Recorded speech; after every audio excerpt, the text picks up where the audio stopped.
I appreciate you giving me the platform, man.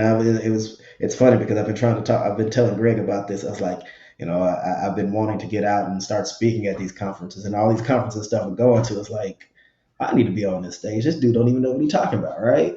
Or it's like, hey, how do I get my knowledge to other people, right? And how do I just want to make sure that I give back at the end of the day, man. So that's my next goal of life. Servant And leadership, then man. build an army of us, right? Correct. Hmm. Do And you have a YouTube channel where you're going to push out any of your educational stuff? It's all coming, man. Okay. I've just now got the platform, and it's going to be called cyberacademy.ai.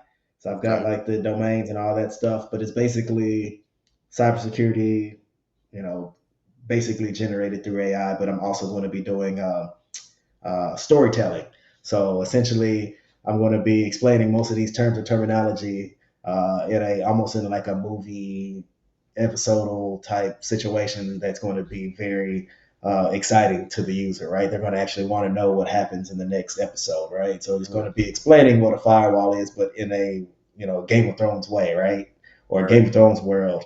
Or if I wanted to be able to um, have that generated to you specifically. So I was like, oh, Gene is the master hacker, right? And then it's going to be a whole storyline based on you, teaching you everything you need to know about cybersecurity, but in a story form. oof, Right. So I feel like the kids today, that's what they need, right? They're not going to sit in front and listen to some white lady in front of a whiteboard, right? They want to know in a story form, and it's funny and interesting because I see my nephews. They go on YouTube and watch people play games. They don't play the games. They watch people play the games from beginning to end, and it's that's right. it's very interesting to me that they get entertainment out of that. But that's really how they learn is through storytelling.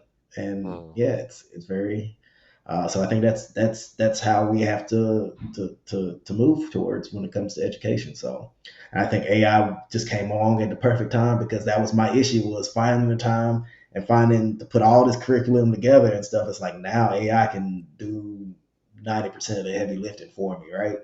So that's the next round.